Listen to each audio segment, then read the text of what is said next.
epítome de lo que ahora se llama una marca global. Un billete de $20 se reconoce inmediatamente en cualquier parte del mundo. Psicológicamente representa mucho más que una moneda. Se ha convertido en el símbolo universal del enriquecimiento. Piensen en todos los libros y películas con la palabra dólar en su título. Económicamente, el dólar está en el corazón de todo. Para algunos representa la eficacia económica de Estados Unidos, para otros simboliza el imperialismo americano. La fortaleza de la moneda de un país depende de la fortaleza de su economía. Cuando el dólar estornuda, el mundo se resfría. A continuación conoceremos la historia del dólar, una de las sagas económicas más extraordinarias del mundo moderno, narrada por las personas que mejor lo conocen, que han formado parte de su evolución o lo estudian como meros observadores. Esta es la historia de cómo el dólar llegó a convertirse, en menos de 2 siglos, en la moneda de todo el planeta. Pero ¿seguirá el dólar su avance triunfal o el mundo cambiará y con él el destino del dólar americano? Los grandes símbolos del poder económico de Estados Unidos son Microsoft, General Electric, la Universidad de Harvard y el dólar. En cualquier conversación que escuches, en un restaurante, por ejemplo, la palabra dólar aparece en casi todas las frases. Está muy presente. Más que una moneda, es una obsesión. Siempre que se protesta contra Estados Unidos, aparece alguien rompiendo el escaparate de un McDonald's o quemando una bandera estadounidense, pero jamás verá a alguien quemando un dólar. Conozco a gente que se pasea por París con unos vaqueros que tienen como logotipo un billete de $1, pero nadie va por ahí con unos vaqueros adornados con €1. Para comprender la historia del dólar estadounidense, lo mejor es hablar con los historiadores, o en este caso con los numismáticos. Aquí es donde están todos, en la mayor feria de la moneda de Estados Unidos, en Memphis, Tennessee. Son verdaderas obras de arte, como cuadros de Picasso o Monet. Estos son preciosos. ¿Cuánto pides por ellos? $8 cada uno. Cuando se crea un país también debe crearse su moneda. En el caso de Estados Unidos eso además significó idear un sistema diferente a todos, en el que el dinero en papel tendría una mayor importancia. Uno puede ver la transformación del país a través de los diseños de su moneda. Afortunadamente conservamos muchos billetes antiguos. La gente los guarda por si aumentan de valor. 95, 18.000, ¿no? 17.000, un postor, 18.000, 19.000, 22.000, 30.000. Yo calculo que en esta subasta habrá ventas por valor de 7 o 6,5 millones de dólares. Tras la firma de la Declaración de Independencia del 4 de julio de 1776, la recién nacida República estadounidense necesitaba dinero. Puesto que Gran Bretaña se negaba a renunciar a sus colonias, el país tuvo que declararle la guerra. Una empresa que requería mucho dinero, a pesar de que contara con la ayuda de franceses como el Marqués de Lafayette. Así que para financiar la contienda, a los líderes de la nación se les ocurrió una idea brillante: producir dinero de papel. Cuando declaramos la guerra a Gran Bretaña, emitimos esto que se llamó moneda continental. Las colonias, o mejor dicho, el Congreso Continental que las representaba, comenzaron a emitir este papel moneda. Por primera vez vemos escrita la palabra dólar sobre estos billetes, pero ¿de dónde viene? Su origen no es americano. De hecho, procede de Centro Europa, donde en el siglo XV había importantes minas de plata en el Valle de San Joaquín, ahora en la República Checa. Las monedas que circulaban por la zona recibieron el nombre de Joachimsthalers, que quiere decir procedente del Valle de San Joaquín. Con el tiempo, dichas monedas pasaron a llamarse simplemente thalers o taleros, denominación que quedó como nombre genérico para cualquier moneda de plata de cierto valor, y de ahí procede por deformación la palabra dólar. Y en cuanto al símbolo del dólar, parece que también viene de un lugar lejano. Le voy a mostrar una moneda hispanoamericana. Como puede ver, aquí aparecen 2 esferas y 2 columnas que simbolizan la unión del viejo y el nuevo mundo.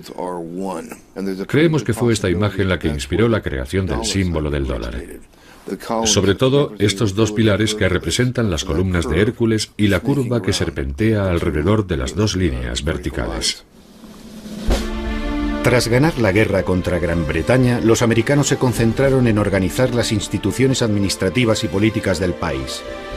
Redactaron la famosa Constitución de Estados Unidos y George Washington fue nombrado presidente. Desde entonces su rostro aparece en todos los billetes de $1. George Washington eligió a un antiguo banquero, Alexander Hamilton, como su primer secretario del Tesoro. Su rostro también aparece ahora en el billete de $10. Hamilton quería crear un banco central, federal y nacional que fuera la única institución competente para emitir moneda. Creía que un banco así era necesario para el desarrollo del comercio y la industria. Sin embargo, Thomas Jefferson estaba en contra y su retrato aparece hoy en el billete de $2. Según Jefferson, no era necesario crear ningún banco central porque él creía en un país descentralizado y agrícola. ¿Por qué no hablamos con los propios protagonistas? Caballeros, gracias por acompañarnos. ¿Me oyen bien? Ahora sí, perfectamente. Señor Jefferson. Buenos días, encantado. Señor secretario, ¿es necesaria la creación de un banco central? Tenemos una deuda de $80 millones, una suma extraordinaria.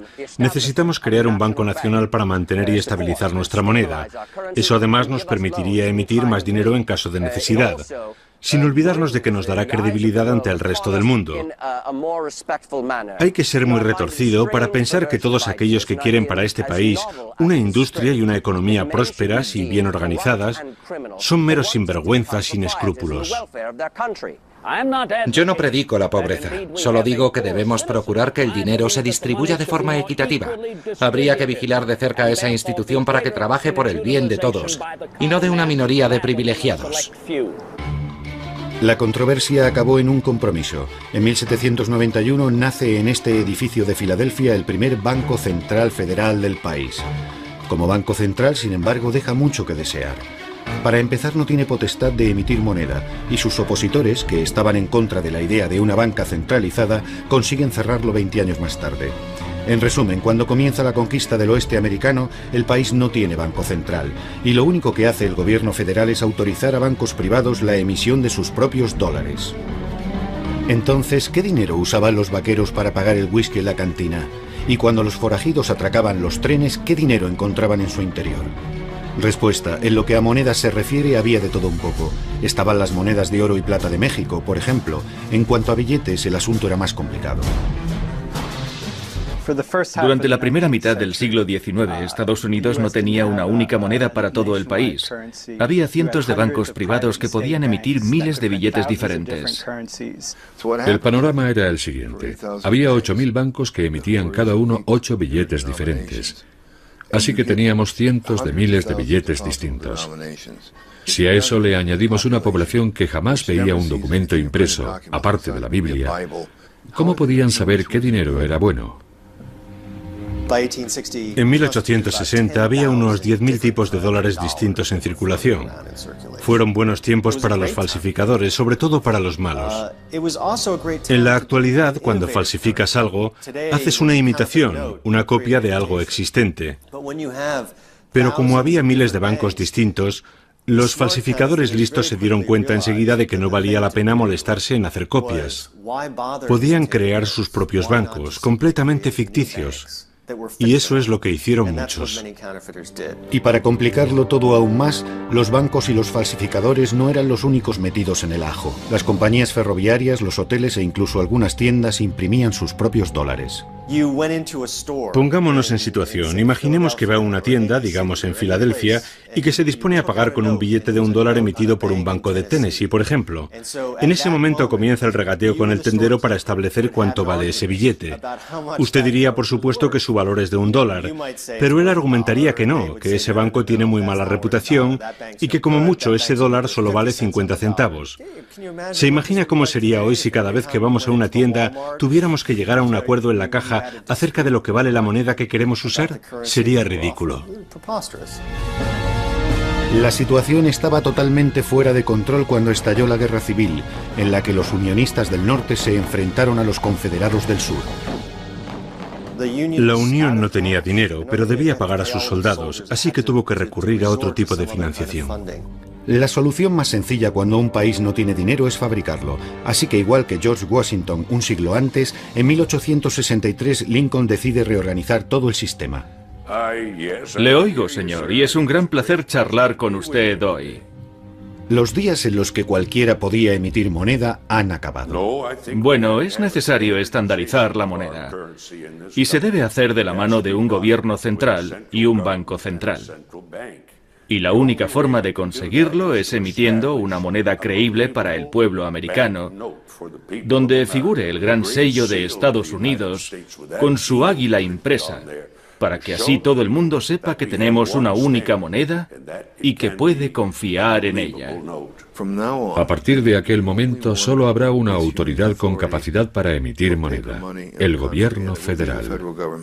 Emitieron un billete que enseguida recibió el nombre de greenback o verde. El nombre greenback viene del hecho de que estos nuevos billetes estaban también impresos por detrás y en color verde. Y se hizo así porque era imposible reproducir el verde en el reverso con los métodos de falsificación de la época. La impresión en verde desalentará a los falsificadores. Así que, mientras que en 1849 había 10.000 tipos de billetes distintos, en 1866 solo había un puñado. Abraham Lincoln se convierte así en el padre del dólar tal y como lo conocemos hoy en día. Después de él, todos los dólares repetirán el mismo diseño. Son fascinantes, muy bonitos. Fíjese en la calidad del grabado. Este es mi favorito. No, este es el segundo. Este otro es mi favorito. Si se observa con detenimiento estos dólares del siglo XIX, vemos que en todos ellos siempre hay una referencia al oro. Es lo que se llamaba el patrón oro, y significa que el Banco Central cambiará cualquier billete de dólar por su valor en oro.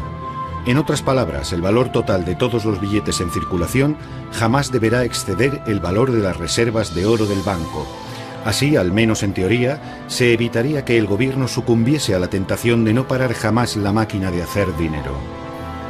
A finales de siglo, Estados Unidos se había convertido en la mayor economía del mundo, superando a China y a todos los países europeos. Sin embargo, el dólar apenas se veía fuera de sus fronteras. La industria crece, la bolsa sube y la gente cada vez pide más dinero prestado para comprar más acciones. El gobierno sigue emitiendo dólares sin tener en cuenta si hay suficientes reservas de oro que respalden esas cantidades. Comienza a formarse lo que hoy en día se llama una burbuja especulativa.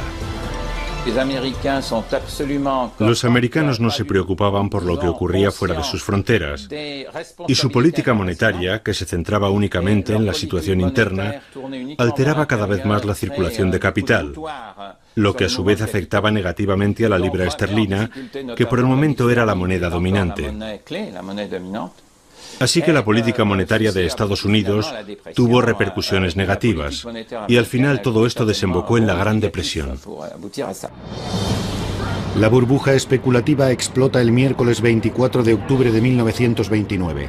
La bolsa se desploma. La gente corre a los bancos para cambiar sus dólares por oro. Después de todo, están en su derecho, lo pone en los billetes. Naturalmente, los bancos no pueden pagar a todo el mundo y tienen que cerrar. En solo unas semanas el país se sume en el caos económico. Ha comenzado la Gran Depresión. Millones de ciudadanos perderán su trabajo.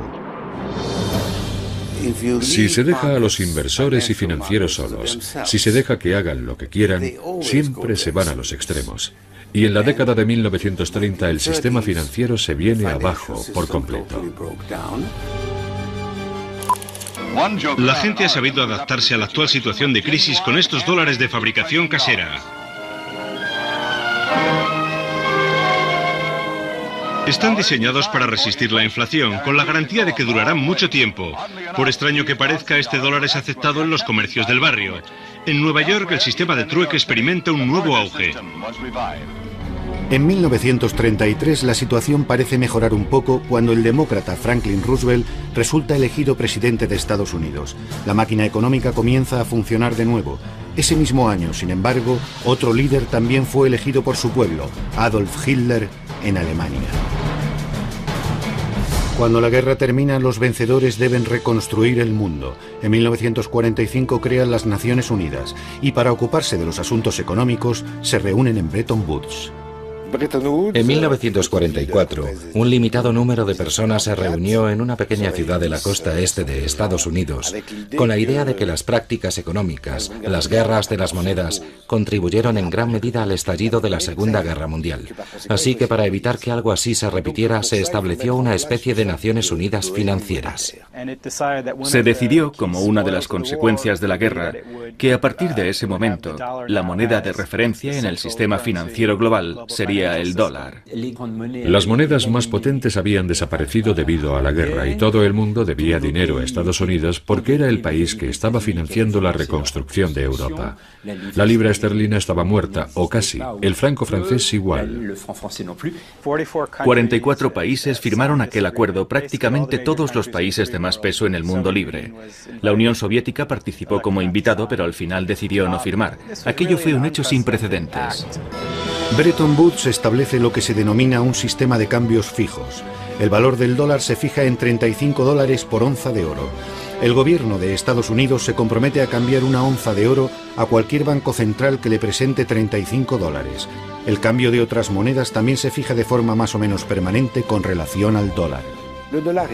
Al convertirse en moneda de cambio internacional, el dólar adquiere el estatus de moneda de monedas.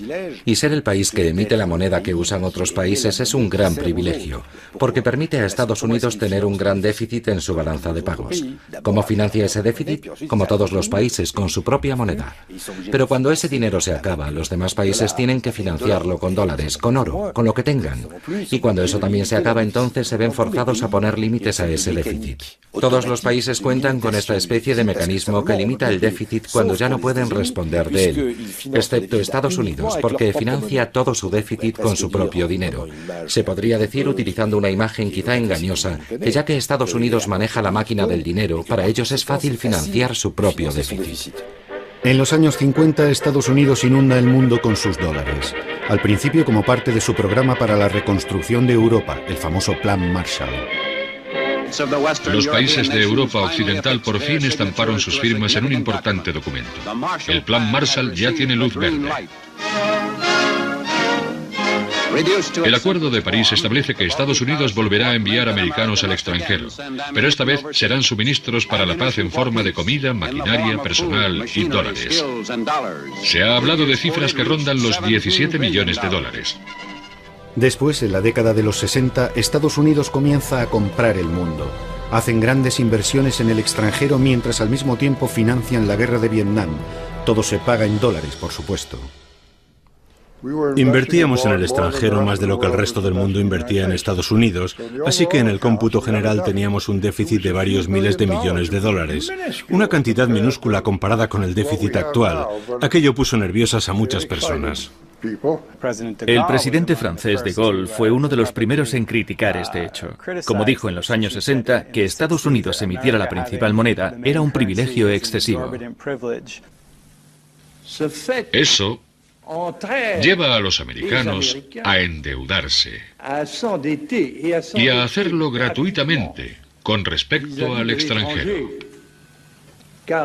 Porque aquellos que les deben dinero les pagan en dólares y no con oro, metal que sí tiene un valor real. El oro se puede transferir a otros sin riesgos y sin sacrificios. En el invierno de 1964, Francia optó por un enfoque más agresivo que prolongó hasta después de 1965 y que se tradujo en un intento de cambiar sus dólares por oro. Bien, Francia dejó claro cuáles eran sus intenciones, pero los alemanes, que estaban haciendo lo mismo, no dijeron nada. Así que las reservas de oro estadounidenses comenzaron a bajar. Habíamos emitido tantos dólares que solo podíamos responder del 20% de toda la moneda que guardaban los bancos centrales. El miedo era que la pérdida de confianza en la economía americana provocase el pánico bancario y que todos los países corrieran a cambiar sus dólares por oro al mismo tiempo. Estados Unidos no podría responder a la demanda de oro y eso daría lugar a otro gran desastre económico. El general de Gaulle decidió retirar las reservas de oro francesas de la Reserva Federal. Se trataba únicamente de un asunto técnico, pero produjo un gran revuelo político. El general de Gaulle me preguntó, ¿está el oro ya de camino? Sí, señor, lo estamos trayendo. Luego añadió, tenemos que agilizar las cosas. Escucha, quiero que envíes el Colbert. El Colbert era nuestro único buque de guerra por aquel entonces. Enviamos el Colbert a Fornos, cargamos el oro y lo traemos de vuelta. Señor, dije, eso es imposible. Si manda un barco de guerra a Estados Unidos para traer el oro, provocará un terrible incidente diplomático. Así que al final se desechó esa idea. Los americanos no se lo habrían tomado muy bien porque pensaban que estaban proporcionando un servicio necesario al resto del mundo. Nosotros los americanos somos los que proporcionamos liquidez al sistema. Somos intermediarios financieros. Hacemos posible que el sistema financiero mundial funcione porque tenemos la competencia financiera de la que otros carecen. Es un servicio que le proporcionamos y si el dólar se convierte en un problema, será su problema, desde luego no el nuestro. Han escuchado una alusión al famoso comentario hecho por el secretario del Tesoro John Connally a una delegación de europeos que se quejaban de su política monetaria. El dólar es nuestra moneda, pero es vuestro problema. Las decisiones que toma el secretario del Tesoro y las políticas económicas de Estados Unidos están pensadas para beneficiar al país, pero también tienen un impacto en el resto del mundo. Y eso se refleja en lo que decía Connally. Es nuestro dinero, nosotros lo manejamos, y si las decisiones que tomamos no les gustan, es su problema. John Connally no era un experto en la materia. Era un político, un tejano. Como saben, estaba en el coche del presidente cuando Kennedy fue asesinado. Era un tipo muy alto, un gigante de 1,94 y bastante locuaz. Además pensaba que la economía mundial se podía dirigir con cierta improvisación. Y también era un tipo un poco bruto a la hora de negociar. Les dijo a los europeos, si queréis seguir disfrutando del apoyo militar americano, con la Unión Soviética respirando en vuestro cogote, tendréis que mantener vuestras monedas más débiles, y esa será la solución. De esa forma reduciremos el déficit de la balanza de pagos. El sistema de Bretton Woods se vino abajo gracias a la maniobra de Nixon del 15 de agosto de 1971, cuando decidió sacar el oro del sistema y convertir el dólar en una moneda fluctuante. Un sistema de cambios fluctuante es totalmente diferente. El valor de las monedas en el mercado internacional viene determinado por la oferta y la demanda. Estados Unidos tiene hoy la mejor oportunidad de este siglo para alcanzar dos grandes ideales: disfrutar de la paz y crear una nueva era de prosperidad sin guerras. He dado órdenes al secretario Connally para que suspenda temporalmente la convertibilidad del dólar al oro u otro activo que tengamos en la reserva. Como consecuencia de esta decisión, tendremos una moneda más estable. Es posible que con esta acción no ganemos muchos amigos en los mercados internacionales. Habíamos vivido con un sistema de monedas estables. Las monedas más importantes eran estables. Si había fluctuaciones serían contraproducentes y afectarían a monedas menos importantes. Pero la más potente, el dólar, era totalmente estable. Era a lo que estábamos acostumbrados. Todo el mundo se sorprendió mucho, incluso aquellos que estábamos más cerca del poder, como yo. Solo unos pocos conocían los planes del gobierno. Kissinger, por ejemplo, no participó porque estaba ocupado negociando sobre Vietnam. Todo se llevó con mucha discreción y la medida cogió a los mercados por sorpresa. Los europeos y los japoneses quedaron muy sorprendidos. ¿Cómo? ¿Que quieren alterar el cambio de la moneda? Bueno, ¿de qué estamos hablando? ¿De un 2%? ¿Qué va? Dije, nada de un 2%. Estamos hablando de un 10 o un 15%. Y así acaba todo. El mundo de cambios fijos se convierte en algo del pasado. A partir de aquel momento, el valor del dólar cambiará cada mañana, y no poco. Imaginemos las fluctuaciones del dólar desde 1971 como un viaje en una montaña rusa. Las cimas y los valles de nuestra montaña rusa virtual reproducen las subidas y bajadas en la cotización del dólar. Abróchense los cinturones, agárrense fuerte porque va a ser un viaje movidito. Comienza bien, sin mucho desnivel, es la época de los cambios fijos, el valor del dólar es estable. Llegamos a principios de los 70 y allá vamos, la primera devaluación del 12%, una ligera subida, el final de su convertibilidad y cuidado, de repente cae un 25%. El presidente Carter nombra a Paul Volcker como presidente de la Reserva Federal. Sube el tipo de interés a más del 20%. El valor del dólar comienza a aumentar un 25, un 50, un 100, un 150, un 200%. Es demasiado caro para todos. Hay que devaluar la moneda. Ese es el objetivo del Acuerdo del Plaza de 1985. Durante 2 años el dólar sigue cayendo, pero está demasiado bajo. Hay que revertir esa tendencia. En 1987 las mayores potencias firman los acuerdos del Louvre en París con el objetivo de estabilizar de nuevo el dólar, y funciona bastante bien durante los siguientes 10 años. Después llega la administración Clinton, que vuelve a subir su cotización hasta el 11 de septiembre de 2001, cuando la guerra de Irak y los bajos tipos de interés hacen que disminuya su valor. Intentemos explicar cómo se produjo uno de estos picos, por ejemplo el más alto. Corre el año 1979. La economía estadounidense no está muy boyante. El dólar se encuentra en su cotización más baja y la inflación bate récords con un aumento de los precios del 15%. El presidente Carter llama a este hombre, Paul Volcker, para que se ocupe de la Reserva Federal. Su misión, frenar la inflación. Paul Volcker llegó en una época horrible, a principios de los años 80, un periodo en el que muchos bancos centrales no conseguían acabar con la inflación. Subían los tipos de interés hasta llegar a un punto determinado y conseguían que la inflación bajara algo, pero luego volvía a subir. Era como cuando un médico te receta antibióticos, pero no te da los suficientes o te los tomas durante menos tiempo del indicado, y justo cuando parece que todo está resuelto, la enfermedad resurge con más fuerza, y entonces necesitas una dosis mayor de medicinas. La Reserva Federal tuvo que subir los tipos de interés hasta lo que Helmut Schmidt llamó el nivel más alto desde Jesucristo. Los bancos centrales tienen una gran arma para acabar con la inflación, y es el tipo de interés, el interés al que se presta el dinero en un país determinado. Los bajos tipos de interés estimulan la economía, pero también producen inflación. Por otro lado, cuando los tipos de interés son muy altos, la economía se lentifica y la inflación disminuye. El truco está en encontrar la medida justa. Por aquella época había una inflación bastante alta. Así que mi prioridad era frenar la inflación. Pero para conseguirlo, también había que hacer algo con respecto a la debilidad del dólar. De modo que desde 1981 hasta 1985, el dólar sube de forma constante mientras la inflación baja y la economía se lentifica cada vez más. Mientras tanto, la población sufre. Nadie puede hacer frente a unos tipos de interés del 20%. Los constructores estaban particularmente molestos, sobre todo porque el periodo anterior había sido bastante bueno para ellos.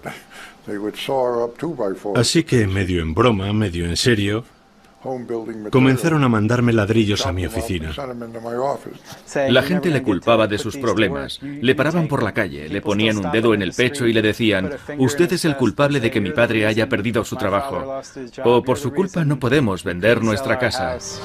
En 1984 el dólar está tan alto que los gobiernos deciden que ha llegado el momento de intervenir. Se organiza una cumbre internacional en el Hotel Plaza en Nueva York.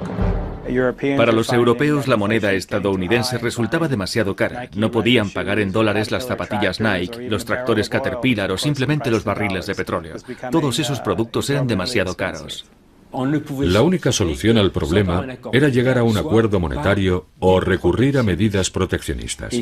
Y ante la amenaza de un resurgimiento del proteccionismo, los estadounidenses se dieron cuenta de que tenían que llegar a un acuerdo con los demás países. Entonces la comunidad internacional decidió debilitar el dólar. Habría otros picos en los años siguientes, pero la montaña rusa jamás alcanzaría aquellas cotas. Casi todos los picos coinciden con grandes crisis internacionales: la crisis de la deuda mexicana, la crisis financiera asiática, el colapso económico de Argentina, la burbuja de las .com. Teniendo en cuenta todas estas turbulencias y los altibajos a los que se enfrentaron los pasajeros, cabe preguntarse: ¿hay alguien al volante? Es decir, ¿quién controla el dólar en Estados Unidos? La Reserva Federal es el Banco Central de Estados Unidos. Y nuestro objetivo es comparable al del Banco Central Europeo o el Banco de Francia antes del euro, por ejemplo. Nuestro trabajo es favorecer la estabilidad de los precios y un crecimiento sostenible de la economía, además de mantener el sistema financiero lo más estable posible. El sistema de reserva federal está compuesto por 12 bancos, cuyos accionistas son los sucesores de aquellos grandes bancos locales del siglo XIX que recibieron permiso para emitir sus propios dólares. Esto convierte al Fed en algo singular, porque es prácticamente el único banco central del mundo que no es público, sino privado. Los bancos del sistema de la Reserva Federal, como este de Nueva York, están en manos de los bancos comerciales. Son propiedad de los miembros del sistema de la Reserva Federal. Pero debido a su organización, el gobierno es muy estricto y vigila su funcionamiento muy de cerca. El término que se utiliza es algo técnico, pero se podría decir que somos instrumentos del gobierno federal. Aunque seamos empresas privadas, el gobierno supervisa nuestro funcionamiento. Para producir billetes, el Fed tiene su propia impresora, la Oficina de Grabado e Impresión en Washington, que es una agencia gubernamental. Emitimos unos 8.000 millones de billetes al año, lo que supone unos 750 millones al día. Este lugar es tan importante para los estadounidenses que hay una pasarela desde donde los visitantes pueden ver toda la zona de impresión. En cuanto a las máquinas, no parecen muy nuevas. Algo que no nos sorprende dado que el dólar no ha cambiado de tamaño ni color desde 1929.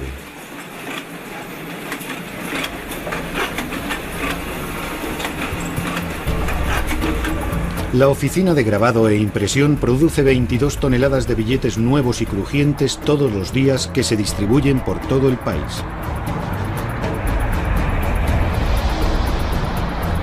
En Estados Unidos se usan mucho los billetes y el dinero en general.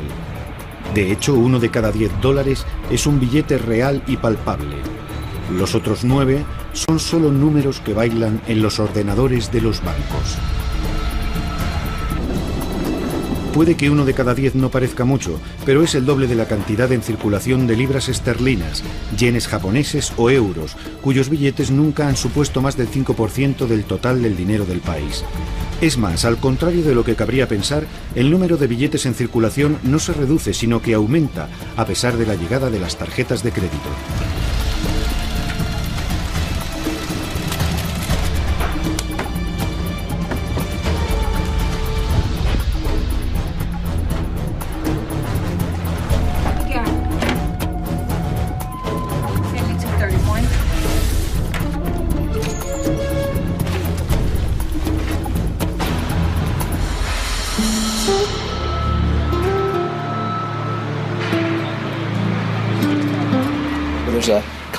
El ciclo de transporte y procesamiento es constante. En un mes, decenas de miles de millones de dólares fluyen por el sistema. Hay 2 razones que explican este uso particularmente intenso que los estadounidenses hacen de su papel moneda. La primera es exclusivamente interna.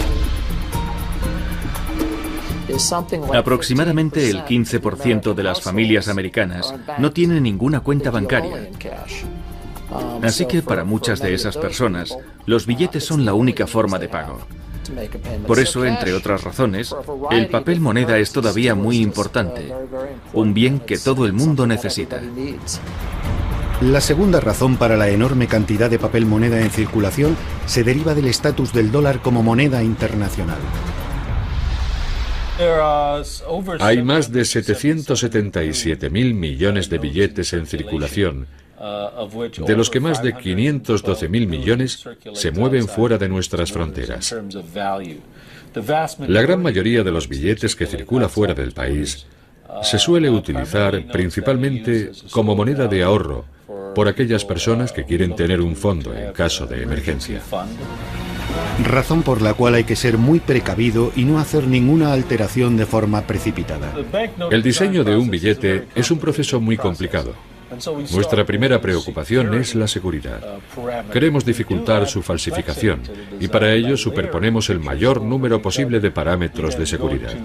Luego pedimos a los grafistas que creen dibujos o motivos que integren todos los elementos de seguridad. Suele ser un proceso muy largo. Acabamos de rediseñar un nuevo billete de $5 y todo el proceso nos ha llevado más de un año, lo que en realidad es poco tiempo. Atención, agárrense porque ahora el greenback, el billete verde, ya no es totalmente verde. Se ha añadido un poco de color. Estamos en la ceremonia de presentación del nuevo billete de $5. La casa del fondo perteneció a Abraham Lincoln, el padre del billete de dólar. Introdujimos la nueva serie de billetes de color en el año 2003. El nuevo billete de $5 combina nuevos parámetros de seguridad. Como saben todos, no es necesario cambiar los billetes antiguos de 5 por los nuevos, porque la Reserva Federal no ha anulado los viejos billetes y no piensa hacerlo. En solo unos minutos, será un honor para mí gastar mi primer billete de $5 para ponerlo oficialmente en circulación. Veamos, ¿qué puedo comprar aquí? Bueno, aquí tenemos un libro sobre grandes discursos. Estupendo. Creo que tengo un billete de 5 nuevecito por aquí. ¿Ah, sí? Sí, aquí está. Con nuevos parámetros de seguridad. No seamos duros con ellos. Solo son funcionarios del gobierno, no actores profesionales. El hombre en primer plano es un representante de la Reserva Federal. El que está justo detrás de él es del Servicio Secreto, un cuerpo de policía altamente especializado que tiene dos misiones principales: proteger al presidente de Estados Unidos y al dólar. En otras palabras, su función es defenderlo de los falsificadores. La mujer de la izquierda trabaja para el Departamento del Tesoro. Es la cajera de Estados Unidos y su firma es la que figura en los billetes de $5. Y a continuación, para los niños y sobre todo para los que nos ven desde casa, les ofrecemos una rápida lección sobre detección de falsificaciones. ¿Quién conforma la primera línea de defensa contra los falsificadores? Tú. No, vosotros. ¿Qué es lo primero que hay que hacer para saber si un billete es falso? Mirarlo a contraluz. Mirarlo a contraluz. En el billete nuevo hay dos filigranas. Un gran 5 y una columna de 5 pequeñitos. Eso es lo que tenéis que buscar. Las falsificaciones introducidas con éxito en el sistema ascienden a unos $61 millones. Y aunque parece mucho, en realidad solo es el 1% de todo el dinero en circulación. ¿De qué clase están hechos? Esa es una gran pregunta. Usamos una fórmula secreta, pero se podría decir que más que papel es un tejido, y aún así su duración es limitada. La vida media de un billete está entre 2 y 5 años. Como todas las grandes estrellas internacionales, el dólar tiene su único y distintivo estilo, un estilo propio. Pero ¿por qué resulta tan llamativo, tan efectivo visualmente? ¿Cuál es su secreto? En primer lugar, el color es muy importante. Y luego están todos los demás símbolos. Es como si cada billete contuviera un pedazo de historia viva de Estados Unidos y de filosofía americana. Así es, los dólares americanos estimulan nuestra imaginación porque están cubiertos de símbolos misteriosos, supuestamente masónicos, que datan de los comienzos de la Revolución Americana. El revés del billete es lo que más llama la atención de la gente en lo que se refiere a los símbolos. En la cara del billete tenemos a George Washington, el primer líder de la nación, que además era masón. Así que se podría decir que hay una referencia masónica en esa parte del billete. Pero el envés resulta mucho más misterioso hasta para los americanos. En el envés aparecen las dos caras del gran sello de Estados Unidos. El diseño del sello del siglo XVIII corrió a cargo de un comité en el que se encontraban Thomas Jefferson, John Adams y Benjamin Franklin. Son muchas las personas que creen que el sello y los símbolos tienen significados ocultos. Muchos cuentan las plumas del águila. Son 33. Según los partidarios de las teorías conspirativas, 33 es el número exacto de grados presentes en el rito masónico escocés. El rito antiguo y aceptado, bastante conocido en Estados Unidos. También hay personas de ideología de extrema derecha que ven en esta coincidencia implicaciones siniestras, incluso pruebas de una gran conspiración de la élite para hacerse con el dominio del mundo. Sin embargo, entre los 56 hombres que firmaron la Declaración de Independencia, solo 9 eran francmasones. George Washington y Benjamin Franklin, por ejemplo, pero no así Thomas Jefferson o John Adams. No creo que existiera ninguna conspiración de los masones para manipular la Revolución Americana, sino simplemente que los ideales de la Revolución, como los de la francmasonería, se inspiran en la misma fuente filosófica, el siglo de las luces. La inspiración estética para el diseño del billete verde deberíamos buscarla más bien en algo que muchos de estos hombres del siglo XIX compartían: un aparente interés por el esoterismo, la simbología cristiana e incluso la egiptología, como parece corroborar la cara frontal del Gran Sello. La Gran Pirámide es un símbolo de longevidad, de permanencia. Las pirámides siguen en pie después de muchos siglos, y los padres de la patria querían eso mismo para Estados Unidos. Por lo que respecta al ojo que hay en su vértice, es un símbolo muy antiguo que nace cientos de años antes, y representa a Dios, que protege a la nueva nación americana.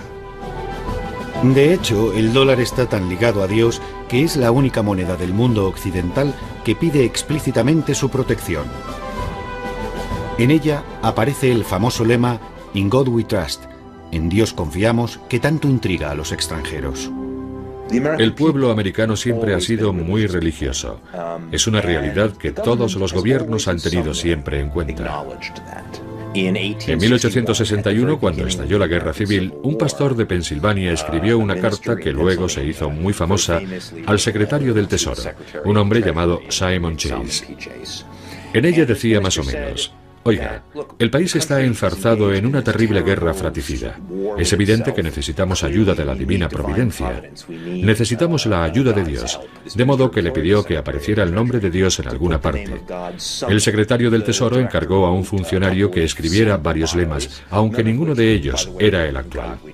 Se los mandó a Chase y este, después de estudiarlos, propuso el que acabaría inscribiéndose en los billetes: "En Dios confiamos".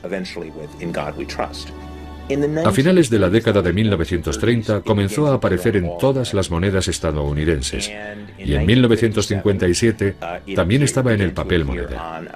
Primero en el billete de $5 y más tarde en todos. Así que ahora, algo más de 50 años desde que apareciera por primera vez en los billetes, no solo está en todas las monedas y en todo el papel moneda, sino que además es el lema de la nación. Como nosotros solemos decir, solo nos fiamos de Dios. Los demás deben pagar en efectivo. El verdadero dólar, sin embargo, el que tiene mayor influencia, no es el billete verde. El verdadero dólar es el electrónico, el que solo existe virtualmente en los ordenadores de los bancos y se puede transferir de forma instantánea a cualquier lugar del planeta desde salas como esta. Estos ordenadores se usan solo para comprar y vender dólares las 24 horas del día, los 7 días de la semana, en nombre de grandes empresas, instituciones financieras, inversores o meros especuladores. Ahora están a 45. Entonces, ¿doy la orden? Tengo 2 peticiones de venta a 50. Sí, el petróleo ha alcanzado su límite. Es increíble cómo la gente está a la caza del euro. ¿Quiere recoger beneficios? Está bien, entonces intervendré si la cotización llega a 75. Lo retendré hasta las 3. Adiós. Esos botones con comprar y vender escritos encima son los que determinan el precio del dólar. El trabajo de un agente de bolsa es apretar o no uno de estos botones. Pero ¿cómo se toma esta decisión? Lo importante aquí son las diferencias de tipos de interés entre los países. Eso es lo que atrae al capital. Por eso el dinero sale o entra de los países. Así que lo que buscamos son indicaciones de que el tipo de interés va a cambiar. ¿Y cuál será la diferencia entre los tipos europeos y los americanos, por ejemplo? Ese es el principio básico. Hoy, sin embargo, el mercado de divisas ha crecido hasta alcanzar tales proporciones que todos los días se compran y se venden entre 2 y 3 billones de dólares en todo el planeta. Y para mantener el mercado ahí arriba, los agentes de bolsa hace tiempo que se pasaron al piloto automático. Se trata de un sistema automático que te permite hacer transacciones sin que nadie intervenga. Se llama sistema automático integral. Los ordenadores hablan entre ellos y compran y venden, y así se pueden transferir miles de millones de dólares. Es asombroso. Ahora ya sabe lo que hacemos todo el día, mirar estas pantallas. Y el hecho de que todo el mundo esté mirando las mismas pantallas al mismo tiempo resulta determinante para explicar el comportamiento del mercado. Antes ocurría que no todo el mundo tenía acceso a la misma información al mismo tiempo. Ahora con Internet y con la rapidez del sistema, todo el mundo observa los mismos gráficos, todo el mundo conoce las últimas noticias, las declaraciones de los políticos y por eso, debido a que todos manejamos la misma información, reaccionamos de forma semejante. y al mismo tiempo. Hay otro factor que quizá explique también la gran volatilidad del dólar en el mercado de divisas. La fluctuación de una moneda, al menos a corto plazo, viene casi enteramente dada por las sensaciones del mercado, si es expansivo o si tiene miedo. Es un reflejo de cómo se siente el mundo cuando se levanta por la mañana. Si está feliz, suele vender dólares. Si siente temor, suele comprarlos. Es algo totalmente irracional a corto plazo. Esa es una de las razones por las que resulta completamente incontrolable. Antes, el Fondo Monetario Internacional, el Banco Mundial y los bancos centrales eran los grandes protagonistas del mercado. Pero entonces el mercado creció y su influencia disminuyó. Así, si hace unos años el gobierno podía intervenir en los mercados de divisas, comprar o vender moneda y determinar así su valor, ahora con el crecimiento del mercado, eso ya no es posible. Y en la actualidad, el gobierno de Estados Unidos tiene todavía menos control sobre el valor de su moneda, puesto que solo 30 de cada 100 dólares están en manos de sus ciudadanos. Los otros 70 pertenecen a extranjeros, sobre todo a bancos centrales y a fondos de inversión. Los países con las mayores reservas de dólares son China, en primer lugar, seguida de las monarquías del Golfo Pérsico y de Japón. Europa va mucho más rezagada, junto con Rusia, la India, etc.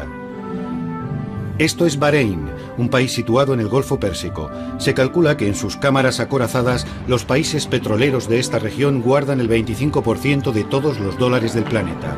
Hoy el jeque Mohammed Al-Khalifa inaugura un simposio sobre un tema muy especial, el dólar o el euro. ¿Cuál es la mejor elección para la zona? Los ponentes son representantes de importantes compañías financieras y de inversiones de Londres y Nueva York. Los oyentes, sus clientes potenciales, son miembros de gobiernos locales, jefes de empresa y varios individuos acaudalados. El dólar tiene mucha más presencia en esta parte del mundo que en ninguna otra, y es el resultado directo de la famosa reunión que tuvo lugar entre el rey Ibn Saud de Arabia Saudí y el presidente Franklin Roosevelt a bordo de un acorazado americano cerca del Canal de Suez en 1945. Ya fuera una negociación entre socios o puro imperialismo, el resultado fue un acuerdo según el cual Estados Unidos protegería la península arábiga a cambio de tener acceso al petróleo saudí.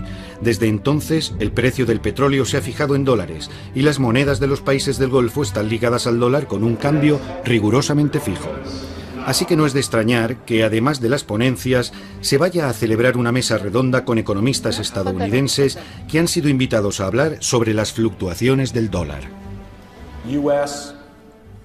Desde la Segunda Guerra Mundial, Estados Unidos es la mayor economía del mundo y su moneda la moneda del mundo. Cuando analizamos la evolución que muestra el gráfico, observamos que el dólar sigue una trayectoria en suave, pero en constante declive. Es un mercado tan grande que nadie lo puede controlar. Es un mercado mundial, sobre todo ahora. No sabemos si Qatar, Bahrein, los Emiratos Árabes Unidos mantendrán sus monedas vinculadas al dólar o si buscarán otras divisas. Esa es la gran cuestión. Es muy difícil. Hemos perdido casi el 40% del valor de nuestra moneda. Muchas gracias. Gracias a usted. Son muchos los que ya se preocupan. ¿Qué le pasa al dólar? Los gobiernos de la región del Golfo van a tener que tomar muchas decisiones importantes en los meses que se avecinan. Kuwait, como ya hemos visto, ha desvinculado su moneda del dólar. Y es posible que los demás países sigan su ejemplo.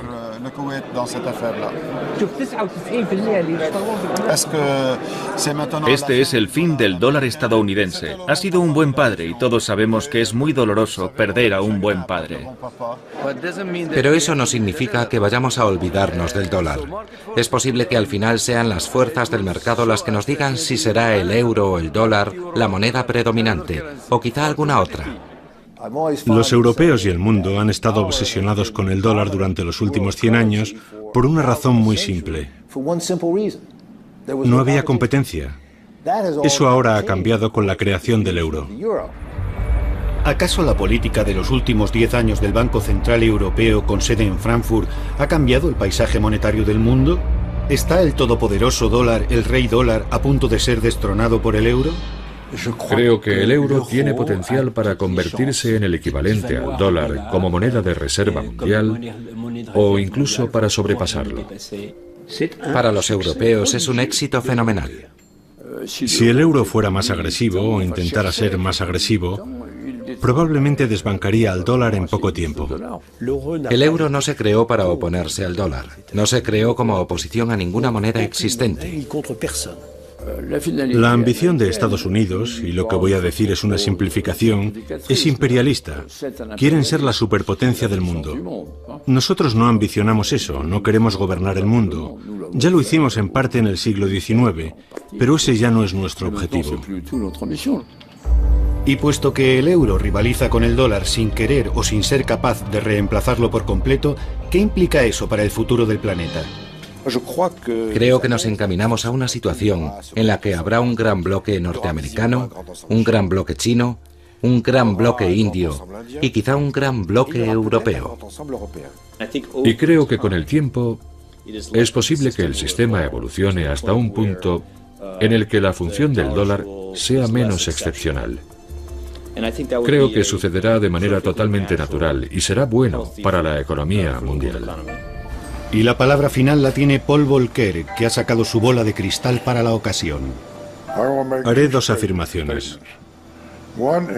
Una es que el mundo estará mucho mejor cuando solo haya una moneda única.